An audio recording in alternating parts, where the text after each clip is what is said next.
Welcome to CyberBytes, the podcast. I'm your host, Joseph Cooper, and today's guest we have Or Eshed, the CEO and co-founder of LayerX. From his time in the Israeli intelligence to tackling browser security and catching the bad guys to now founding LayerX, Or shares all on his journey, browser security, and how LayerX is changing the game. All right, and we're on. Introducing Or Eshed, CEO and co-founder at LayerX. How you doing, mate? I'm doing very well. How are you doing? Yeah, all good, my man. All good. Been looking forward to this one. How was your well, when did you actually move to New York, or when did you I decide moved to New Jersey, so I'm Yeah. still I'm watching being behind the Hudson River at the beautiful Manhattan. That was 4 months ago. The company is now over 3 years old, growing very fast. Eventually, the best market in the world is here in the US. You know, the Yeah. UK is a close second. It's a great privilege to be here, and the ability, the New York metropolis is amazing. You can meet people every day. Yeah, It's yeah. great. Yeah, amazing. What made you choose New York over like Boston? 'Cause I know a lot of the other Israelis sometimes choose Boston over New York. So the question is, what do you try to achieve, and where is your market? Browser security, which is what we do, has a lot of adoption with knowledge worker industries, and financial services, and law firms, healthcare, and we just have a lot of gravity here in the New York area because even for companies that have HQs Mm. everywhere else in the country, and you have amazing cities in cybersecurity like Charlotte, Atlanta, St. Louis, Nashville. Everywhere is great. Boston as well. Here, this is the place in which you can see the most people in the day. Yeah, yeah. A subway, it's unbeaten. Yeah, yeah, love that. Well, or with all my guests, I like to take it right back to where it all began and how you got into the industry. So like many Israeli founders, my background, my origin story comes from serving in the Israeli intelligence. I'd say that mine, I guess you heard it a million times. Mine is a bit different. I was doing offensive security, so I was kind of like we call it operational security officer, an OPSEC officer, chief officer, and I was responsible under a set budgets and constraints to maximize the amount of offense we do, which is exactly, it's like the evil cousin of the CISO. And I was doing that on network and web traffic. So I was doing that for special operations, for human intelligence, for psychological warfare, information warfare, pretty much anything that can happen over the web. Also Mhm. other mediums, but the web is the number one. And my expertise was always how to bypass tools on the network level. And I was doing that for years. It's a really interesting world because when you think about it, maybe you remember like 15 years ago, malware was a big deal. Today you have tools that can detect whether something, a file is malware within a second and a half. It's commoditized. You can ask ChatGPT to build a model, and I cannot train. I can sit with a person for years, and I won't be able to train people to say this is malware and to analyze binaries. On the other hand, with web, it's all very relatable. The fact that this is a phishing site, I can have these conversations with my grandmothers. This is not the real site. This is the URL. This is how it looks. This is the call for action. There's a human element to it, which is actually easy to understand, very logical, but very, very hard to catch on the tech stack. And that's really related to how organizations deploy web security and network security. There are a lot of changes over there, but I just find this to be a very interesting space because it's so relatable. All of us, experience Mhm. something like that over time. So after years of doing that, in military intelligence, moved to the other side in R&D. Was working for a while on Checkpoint, which is network security company focusing on web. During this time, I led the takedown of the largest browser malware, browser hijacker in history. Actually, it led to a couple of folks in China to go to jail, Oh, allegedly. wow. I'm not sure if they stayed in jail for a long time, Uh, but we actually uncovered that there was a company in China, very interesting story, that they had two entities, actually. One of them was an official, I'll call it like white and clean, white collar company selling traffic for ed tech advertisements. And then they had the dark side of the business, which was actually compromising browsers to hijack the traffic and redirect people to advertisements. That was also used for malvertising, et cetera, et cetera. And that was kind of an interesting fact. We found this malware network all used to compromise, tens of millions of browsers. And then I saw some sort of a correlation between two companies. One of them, seemed to be very malicious. The other one was selling traffic. And I pinned both of them on Google Maps. and it came to be the same, the same building in the entirety of China. What are the odds? It was Wow. actually the same company that had, an illegal operation. You've seen that probably in, mafia movies. It's not as compelling because, it's a geeky mafia activity, but then you have, you have the clean side that sells traffic, and then you have the dark side that compromises devices. Then I was moving on, doing all kinds of stuff, and everywhere I went, it always got back again and again to those questions about, what people do online. How can we see what they do online? And it just popped up. And at some point after working in a couple of banks, I just, I had to start a company in this space because I felt the pain myself. I was the guy doing IR. And when something goes to a file was downloaded from this and that site, that's it. Yeah. Visibility is done. You don't really know what's happening. Yeah, got it. Yeah, you made the career journey sound so fast, but it's pretty incredible and It took putting about people. 15 years, yeah, but Yeah, in we don't 60 have so seconds. much time. That's brilliant. You've obviously worked in browser security for a long time. Yeah. How would you say that it has evolved over maybe the last 10 years, particularly? It's super simple. I think the best way to look at it is from a buyer standpoint, the buyer standpoint. So let's say I put here a C. So, telling stories to CISOs, they're not impressed. All they hear morning to night is risks. And then the question is, trade-offs, ROI. And over the last 10 years, a couple of things changed. First of all, 10 years ago, there were way, way more fat clients and legacy apps in the organization. So the percentage of activity done on the browser was much, much smaller. Back then, by the way, employees went to the office daily. So it was, you kept data inside. So a lot of assets remain in your control. So you have less exposure, more data in your control. The technologies that were used to intercept web traffic were better because over time, web traffic became more and more encrypted. So it was possible to get visibility into web traffic better a decade ago. Plus, there were about 7 different browser engines. So developing a browser security tool 10 years ago was really, really expensive. If you do it using a plugin or a new browser, it was nearly impossible. The threat landscape was very different. It also, the ROI was different because you have more assets outside of the browser. Because of that, back then, most technologies went to assuming that the browser is just a hop point to get to the device.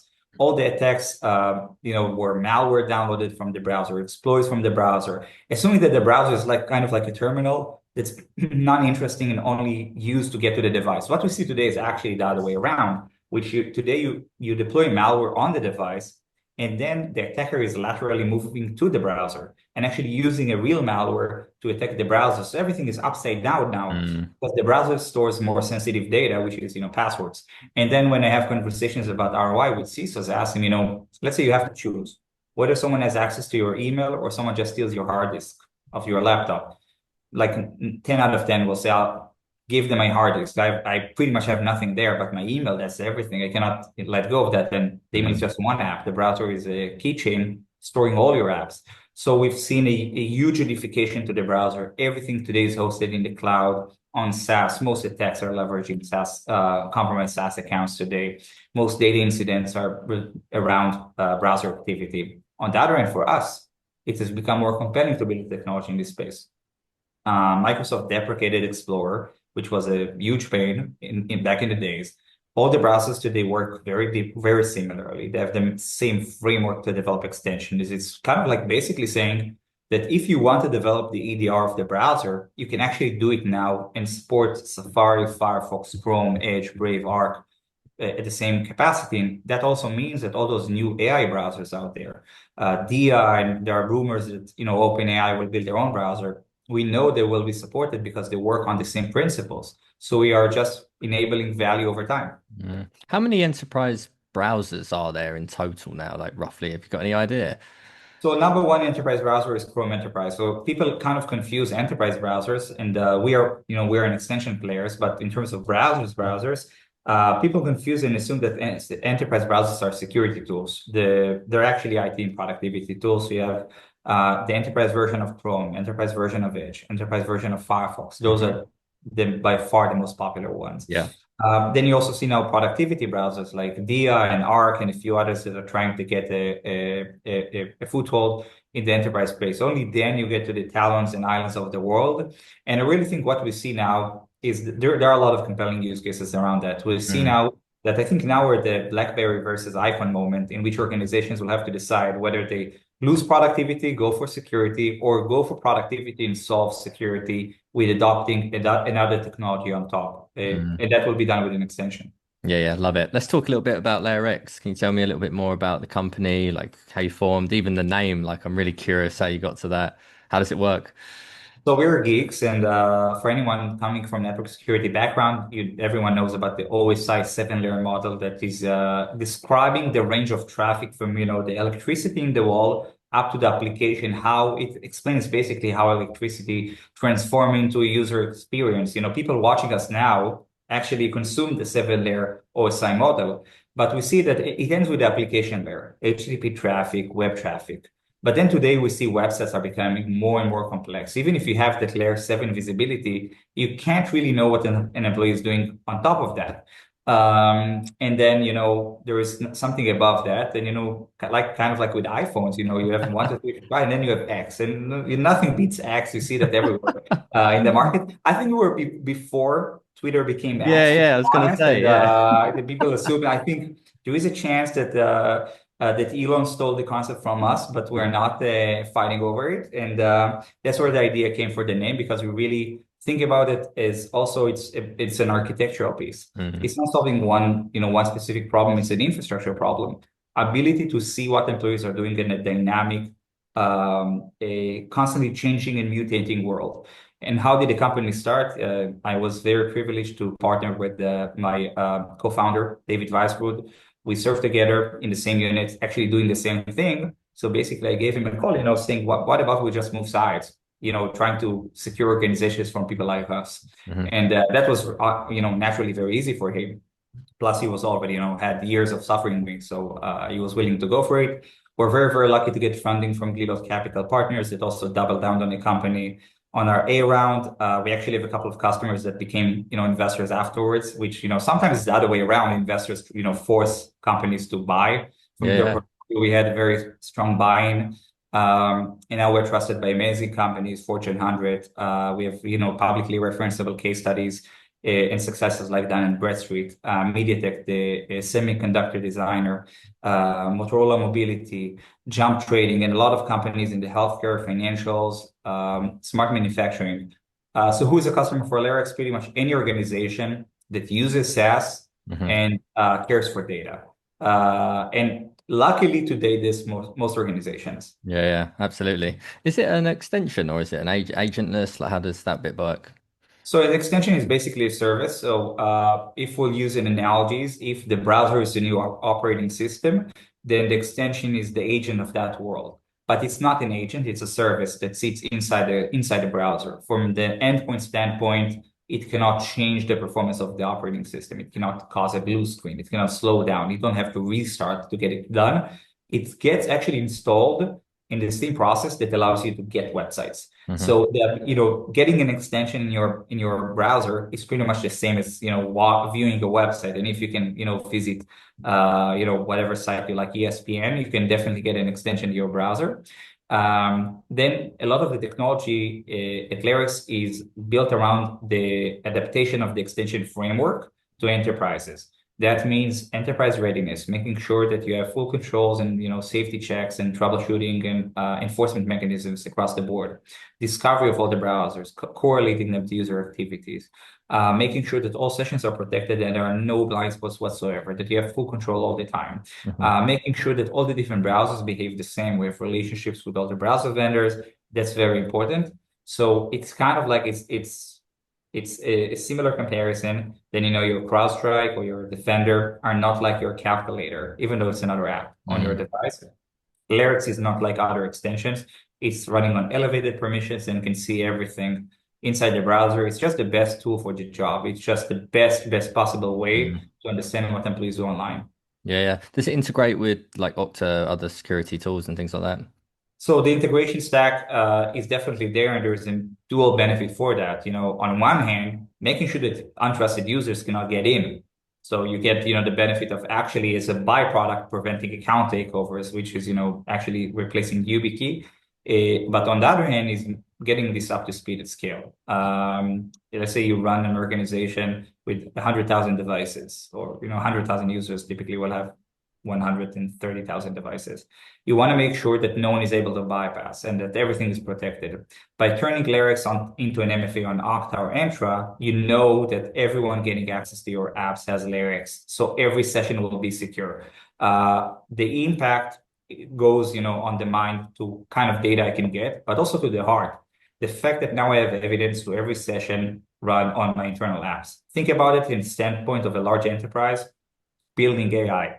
It's very compelling, just take a self-hosted Copilot or ChatGPT, plug them into every database you have in the organization, and then you have a query language. Basically, you now created yourself a backdoor because if someone who's not an employee has access to that prompt, they can just ask for all the sensitive data. You actually break microsegmentation. So having the ability to understand who's actually gaining access to that prompt field is becoming very, very crucial. It's an extension to zero trust security, and pardon for the hype words, zero trust, but actually verifying it's really, really your user doing that on SaaS applications. With the increased adoption of AI, particularly now, like how does LayerX help, particularly with Gen AI? Very simply, AI is 80% of AI is done only in the browser, and the rest 20% are done primarily in the browser, also in the browser. So if you have to pick where to put your controls around AI adoption, by far, by knockout, it should be done in the browser because this is where it's happening for all the AI tools. A year from now or half a year from now, every SaaS application will have an AI baked in. Like we're now on Zoom. There's an AI companion now in this app. Every app will have AI inside of it. So the ability to see how users are consuming those apps is becoming increasingly interesting.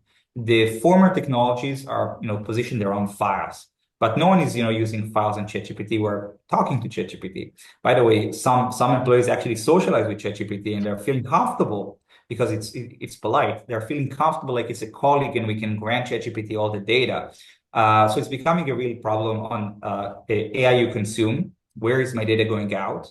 And whether the AI I'm using is that licensed AI that, they provide me assurance to where my data is stored, or is this an AI that's, free and actually tell me whatever you upload here, I'll train my model based on your data. And CISOs are scared to death about that. But also on the other side, AI you built internally, your users will use it. You need to know how they use it and really verify it's them. So it really increases going to the browser. Now, another thing is, it's mostly users consuming AI. So on one hand, we have artificial intelligence. On the other hand, unfortunately, natural stupidity. Employees making mistakes. It's not all malicious, but there are a lot of mistakes in usage. Not everything is, bad or intentional. It's just the ability to place guardrails and prevent stupid in real time, making sure that AI usage is done the right way. Yeah, nice. So it's got that inside of risk use case as well. Exactly. Yeah. What about you mentioned earlier a little bit around SaaS apps. Obviously, SaaS app adoption, it's just going through the roof as well. How does LayerX help with that? Easy. So everyone can do the math. Every user, on average, in every quarter, uses between 20 and 25 SaaS accounts, at least. So it can be even above that, but let's say that's the average. So for an organization with 1,000 employees, we're talking about 20,000 SaaS accounts, and they're ranging between hundreds to thousands of applications. Only 40% of those SaaS accounts are work related, that are work related, and are behind proper identity provisioning. So only 40% of SaaS in your organization is actually meeting what you need to have for ISO, SOC 2, and just to know you are secure. So the rest, what about the 60%? 40% is I don't know what it is. Is LinkedIn work related or not? Because it's really connected to my personal email. If I upload data on LinkedIn, I can get to the same LinkedIn from another device. If I get malware attack coming from LinkedIn, should everything be done on LinkedIn freely on the organization? And then we also got 20% of shadow SaaS and shadow AI, apps that are not properly mapped in the organization and allegedly are used for productivity, but also bring inherent risks. Now, no one will get on an airplane that lands only 40% of the time, and no one will take a parachute that opens only 40% of the time. The odds are not that strong. So what we do, we create better visibility for the 40%, but above everything, those 60%, we push users to play according to the organization's music. Yeah, I was reading the report that you published in March. In particular, was there any like surprising, and I'll put the link in the show notes, was there anything surprising that you found throughout those findings? So with regard to SaaS and AI, I think the usage of bring your own SaaS at the enterprises is alarming because users don't necessarily play along with, understanding this is a corporate account. They just find a new cool SaaS tool on the web. They just log in. They can even do it with their own personal email. So users don't keep in their mind some sort of a rule set of how to use SaaS. And every SaaS is also very different. Some SaaS is actually risky, and then you have SaaS connectivity. So it's definitely the next battlefield. Yeah, great. Is there any like customers you've had success for already that you can share, like a story, or is there any thing you can share? I think that the main success is like we have a lot of, thankfully we have like a 99 point something, renewal rate and retention, and all of our customers are expanding, and like every customer within a year gets deployed across the board. It's really easy to get it done. Proof of value comes from two angles. We catch incidents no one else will catch. So a user copying data from app A and pasting it to their personal Gmail, or securing, catching malicious browser extension in the enterprise. Those things are way more common than people think. Malicious insiders actually exist. It's just like very rarely you read about them in Bleeping Computer and Wired, but they happen pretty much everywhere. Those malicious insiders, even if they're technical and they're developers, they take the path of least resistance. They naturally go to the browser and just try to find a website that's not blocked, and they assume they can upload data. So a ton of malicious insider use cases. The other side of the coin is, and also, a lot of, phishing attacks, all kinds of things. The other side of the coin is just simplifying life for security operations. Time is a resource which is scarce. People need to be with their families and loved ones. Security work is really challenging. If we can save them time, improve their process, we can get their conviction and partnership, and we get a lot of success in simplifying how to set policies and rules on the web. Yeah, I know we're almost coming up on time, but what's the future outlook for browser security? What do you think sort of the next 5 years looks like, maybe? So we're kind of like, at the point in which, the revolution is almost there. Every organization got like those 1, 3, 4 apps outside of the browser. What we'll see, most of those will, die and be replaced with SaaS, which is consumed via the browser. So we'll see more and more organizations that actually can, just kill the network and move to be browser first or entirely. And that means that the prioritization and controls in the organization will shift from network-based controls to browser-based controls, which is an extension to trends in computing of edge computing and zero trust access. So many organizations will kill the network or change the structure of the network. We see more shadow everything. Every time people believe, okay, there is already a SaaS app for everything. No, it's not the case. Every day there is something newer and cooler and more productive, and the disruption rate is just increasing and not decreasing. So the ability to control all of the moving pieces is becoming impossible, and security teams understand that. And also security teams are becoming more and more business enablers, and enablement is becoming a big piece for them. Yeah. So empowering usage of the browser is a part of that. Yeah, for sure. And to wrap this up, what's the future for you and LayerX? Obviously the New York move, so that's exciting. But in terms of LayerX to the moon? So we're very privileged about the growth of what we do. What I like about the browser security space, there is endless space to expand and add more value because we just track what users do. So it's endless use cases and the ability to expand beyond the browser to other applications. So I really believe that the future SASE offerings will be positioned around browser security. As we grow, I believe that we'll see LayerX turning into an independent SASE a giant in the industry. I have no doubt we can do that. Absolutely. Well, or I'll be backing you from the sidelines, mate, and I wish you all the best of success, my man. Thank you very much. Thank you for listening. If you've enjoyed today's show, please like and share with your friends and colleagues, as this is really important for the show's reach. If you'd like to be our next guest or are interested in Aspiron Search's staffing solutions, please get in touch directly with me or reach out to us via our website www.aspironsearch.com.